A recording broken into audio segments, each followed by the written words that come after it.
በማስረጃ የሆነ ሽፎያዬ እንዲረዱ ኦኬ፣ በቃ ቀጥል። ያው አስጀመርኩ።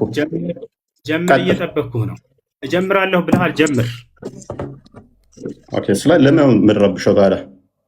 እኔ አልረበሽኩም። ማስረጃ ማለት መረበሽ ነው። ኦኬ፣ አትረብሻ። ዝም በል አንዴ። ዝም ትላለህ አንዴ። 5 ደቂቃ አለን።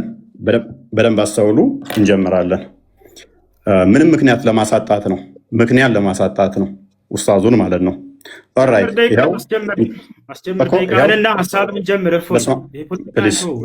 ጣልቃ አትግባብኝ።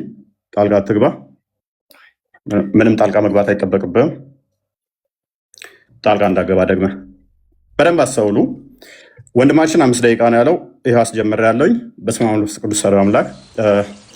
እግዚአብሔር በነቢያትና በሐዋርያት የተሰበከ አምላክ ነው። እርሱም ደግሞ ቅዱስ አምላክ ነው። እኔ አምላካችሁ እነሆ ከግብፅ ምድር ያወጣኋችሁ እግዚአብሔር ነኝ። እንግዲህ እኔ ቅዱስ ነኝና እናንተ ቅዱሳን ሁኑ ይላል። ስለዚህ አምላካችን እግዚአብሔር ቅዱስ የሆነ ሕያው አምላክ አለን ማለት ነው።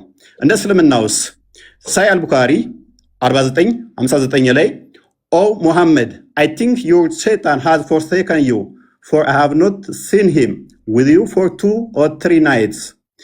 ኦ ሙሐመድ ወይ ሴጣኔ ተወህ ይመስለኛል ተብሎ ሲጠየቅ ለ3 ቀን ለ2 ቀን አብረው አላየሁትም ሲባል ሙሐመድ አላህ ምን አወረደ? በረፋዱ ምላለው በሌሊቱም ጸጥ ባለ ጊዜ ጌታ አላሰናበተህም አልተወህም። የሙሐመድ ጌታው ማን ነው? ሴጣን ነው ማለት ነው። አስፈራሪ ማን ነው? አንተ አስፈራሪ ብቻ ነህ ይለዋል ሙሐመድ። አላህ ሴጣን ነው አስፈራሪ ደግሞ ይለናል። እዚህ ጋር በእስልምና አስፈራሪው አላህ ወይንስ ሴጣን? የሚያስረሳ ማን ነው? እዚህ ጋር ምን ይላል? ሴጣን የሚያስረሳ ቢያስረሳ ከትውስታ ይላል። የሚያስረሳው ማን ነው? ሴጣን።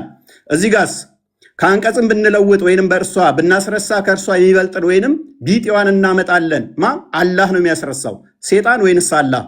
በእስልምና ሴጣንና አላህ ልዩነት የላቸውም፣ አብረው ነው የሚሰሩት ማለት ነው። ወይንም ደግሞ አላህ ማለት ሴጣን ነው ማለት ነው። ኦኬ፣ ሱራ 11:119 ላይ ገሃነም የምትሞላው በሰውና ባጋንንት ነው ይለናል። ቡሃሪ 48:48 ደግሞ አላህ እግሩን ሲከት ነው ገሃነም የምትሞላው ይለናል። አላህ እግሩ የጅኒ ነው እንዴ? ገሃነም የምትሞላው በሰዎችና ባጋንንት ነው አለን። እዚህ ጋር ደግሞ አላህ ገሃነምን የሚሞላው በእግሩ ነው ይለናል። ስለዚህ የአላህ እግር ያጋንንት እግር ነውን? ኦኬ፣ ከገነት ያስወጣችሁ ማን ነው? ሴጣን አስወጣችሁ ይለናል። አደምስ ሲጠየቅ አላህ በጻፈብኝ ለምን ትፈርዳላችሁ ይላል። ቡሃሪ 66:14 ላይ ማለት ነው። ኃጢአት የሚያሰራው ማን ነው? ኃጢአት ባሰሩ ከምድረ ገጽ አጠፋችኋለሁ